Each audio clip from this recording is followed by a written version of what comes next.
Hi Roslindale, my name is Alia Hamada Forrest. I'm the director of Roslindale Village Main Street. Today we're in our office and we're about to interview Jeremy, who is from the Bay State Model Railroad Museum.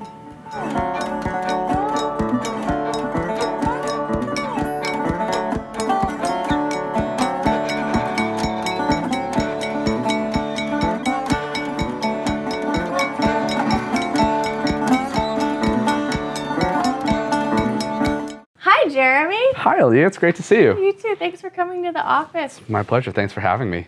So, you are a member? Is that, or do you work at the Bay State Model Railroad Museum? So it's interesting. We're members, but we're also volunteers, I guess you could say. Every person there is a member of the museum in terms of we pay membership dues and we assist with the running of the museum. So what's the membership like? Like how many members? Where are they from? So we kind of fluctuate between 50 and 80 members at any given time. Age range, our youngest member is a junior member and they are 13 years old, and our oldest member is in their 90s. And they come from all over. I think the farthest reaches, we have someone that comes from Barrington, Rhode Island. He's actually our president right now. Far away. That's a good hike. And then I would say 50-ish is about our normal number of how many people. But we are a diverse group from a diverse region, but we all come to Roslindale on Wednesday nights so that we can enjoy our shared passion. So what happens on Wednesday nights and what is the museum all about? It varies. I would say about half of the month we are doing work on the layouts. And by work, I mean we are sprucing it up, we are ripping out and replacing, we are fixing things, we're building, we're cleaning things up. I'm cleaning up toilets for our tenants. So we do a lot of work. And then at least one night a week, or one night a month, I'm sorry, is when we will do our operation session, which is when we try to run the railroads like railroads. Everybody has an order and a train that they run, and they have to pick up cars at different spots and drop off cars at other spots, and they have to sort of fiddle with each other and run it like it's the big dance. And we do that. A lot of us will have dinner around 5. Which is why we tell the public if they want to visit, come around 6, because we're usually back from dinner by then. But if they want to become a member of the museum, it is a social club. Well, we are called a museum, we are a social club. So we tell people, come and spend time with us. Share your experiences and what your passions are about railroading and model railroading, and then roll up your sleeves and dig in and help out. We are in an enviable position because we own our building. A lot of model railroad museums have to just let they need as much revenue coming in as possible, but we're in an enviable position where we don't have to just search for people. People kind of find us. You know, we've been in the magazines, we've been on Chronicle before, so people come to us. They want to be a member, and you know, if they are a nice person and they bring something to the table, we'd love to have them in. When did the museum purchase the building, and like, what's the history there? When did you find yourself in Roslindale? Not you personally, but the museum. Around 1968, an amalgamation of other local model railroad clubs decided that it was time to kind of get together and make one cohesive club. So we rented 65 or 45 Poplar Street, but right next to the Imperial Kitchen, we rented out that top shelf space from 1968 until Thanksgiving of 1978, when the landlord decided he was selling the business, or selling his buildings and retiring. He was moving south. And we said, well, wait a minute. Have you seen what we built here? We can't just leave. And he said, well, I didn't think you had any interest in working with the new owners. And we said, well, what are we going to do? He said, well, hey, I've got a building, 758, 760 South Street. I will sell it to you for a low price.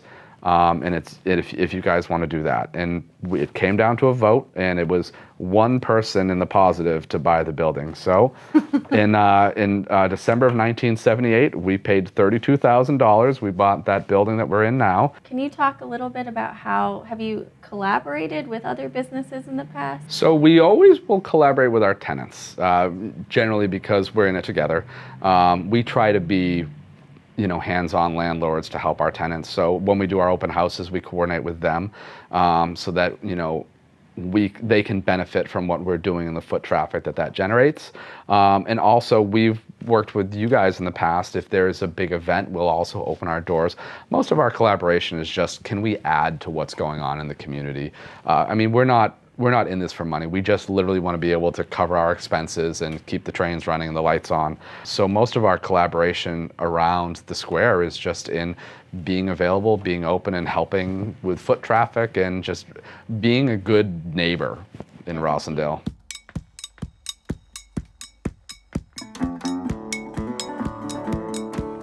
All right, well, welcome to the Bay State Model Railroad Museum. We're going to start this little tour of our museum with the HO scale layout.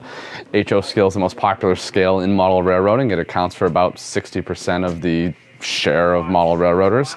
This particular layout has been built since 1981, and it covers the area from West Virginia to Colorado through up into Sacramento, California. This area here is based off of the mountains of Colorado, the Rocky Mountains with the yellow aspen trees. And if you turn around slightly, this is a slightly smaller layout. This is called N scale. N scale is becoming a very popular scale because of its size. It allows you to have a lot more action in small spaces. This layout is based off of the areas of Maine, New Hampshire, and Vermont. This particular area is based off of Portland, Maine, and it goes all the way up through the mountains of New Hampshire and into St. Johnsbury, Vermont. And as we walk further down here, we get towards the Vermont side of the N scale layout, which is right over here.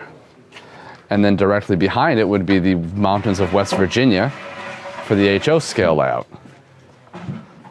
And some of the scenes depicted on this railroad would feature coal mines, would feature steel mills, different wood logging centers. There's a granite mine up in the corner, and lots of large bridges. And then directly next to it, we get to our largest scale, which is O scale.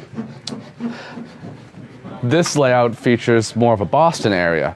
So this layout features part of the old Boston and Albany lines that go through what's now the Mass Turnpike.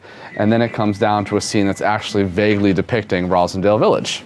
This is the larger scale that we have here. It is roughly 143, I forget the exact, 1/48 scale. And this is probably what a lot of our parents started with back in the dawn of the model railroading era.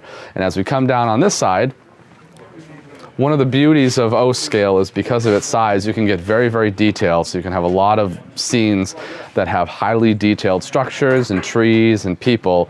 But because of its size, you're only able to do so much in most normal size areas. So museums like this have a little bit of a benefit because we can have a lot more action going on.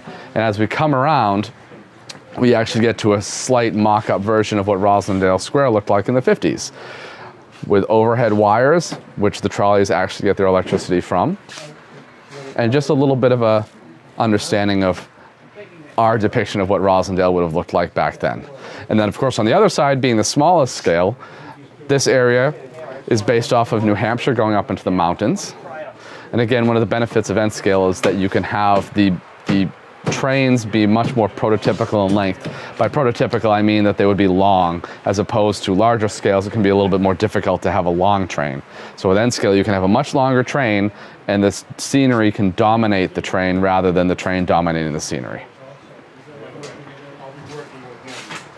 And in other various areas of the Railroad Museum, we honor some of our past members with trains dedicated to them once they've passed, as well as there's lots of photographs and magazine articles around the walls based on different articles we've been in.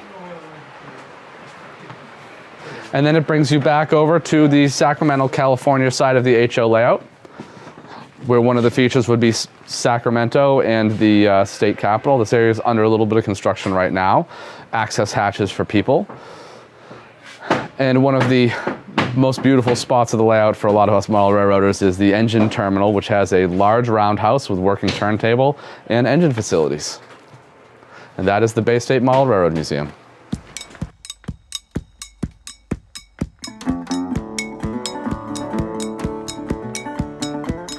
Thank you so much for watching this video, Roslindale. If you're interested in seeing more, click subscribe to subscribe to our channel.